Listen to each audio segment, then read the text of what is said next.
प्रणिपात। ईश्वर कहते हैं उदास ना हो, मैं तेरे साथ हूँ, सामने नहीं आसपास हूँ। पलकों को बंद कर और दिल से याद कर, मैं और कोई नहीं तेरा विश्वास हूँ।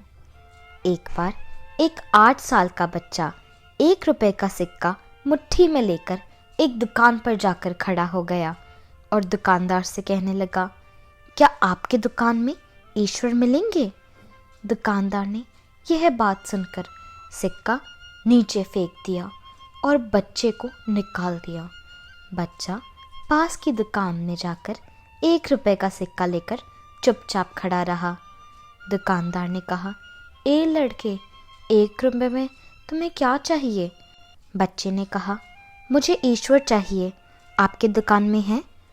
दूसरे दुकानदार ने भी निकाल दिया, लेकिन उस अबोध बालक ने हार नहीं मानी। एक दुकान से दूसरी दुकान, दूसरी से तीसरी, ऐसे करते करते कुल 40 दुकानों में चक्कर काटने के बाद एक बूढ़े दुकानदार के पास पहुंचा। उस बूढ़े दुकानदार ने पूछा, तुम ईश्वर को क्यों खरीदना चाहते हो?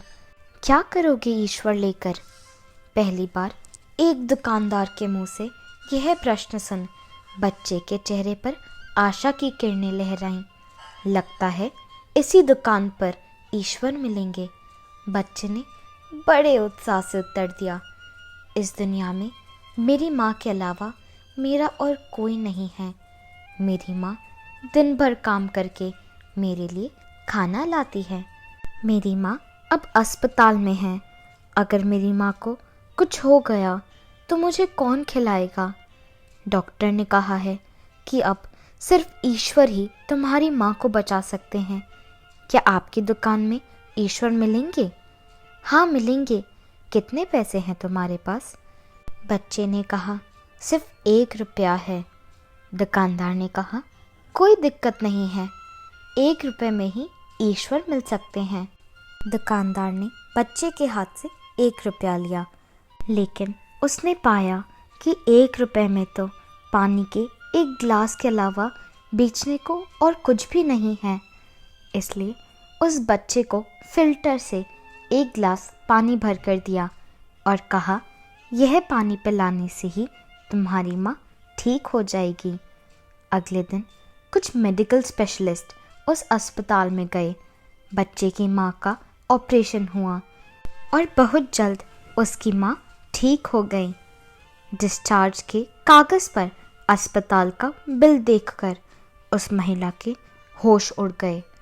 डॉक्टर ने उन्हें आश्वासन देकर कहा, टेंशन की कोई बात नहीं है, एक वृद्ध सज्जन ने आपके सारे बिल चुका दिए हैं, साथ में एक चिट्ठी भी दे दी है।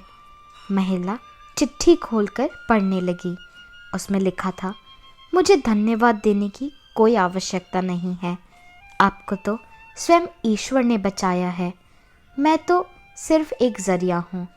यदि आपको धन्यवाद ही देना है तो अपने अबोध बालक को दीजिए, क्योंकि वो सिर्फ 1 रुपया लेकर ना समझो की तरह ईश्वर को ढूंढने निकल पड़ा। उसके मन में यह दृढ़ विश्वास था कि एकमात्र ईश्वर ही आपको बचा सकते हैं। विश्वास इसी को ही कहते हैं। ईश्वर को ढूंढने के लिए करोड़ों रुपए दान करने की ज़रूरत नहीं होती। यदि मन में अटूट विश्वास हो तो वे 1 रुपये में भी मिल सकते हैं। सदैव प्रसन्न रहिए, जो प्राप्त है पर्याप्त है। अगर आपको यह वीडियो पसंद आया तो इसे लाइक और शेयर ज़रूर करें और चैनल को भी सब्सक्राइब करें।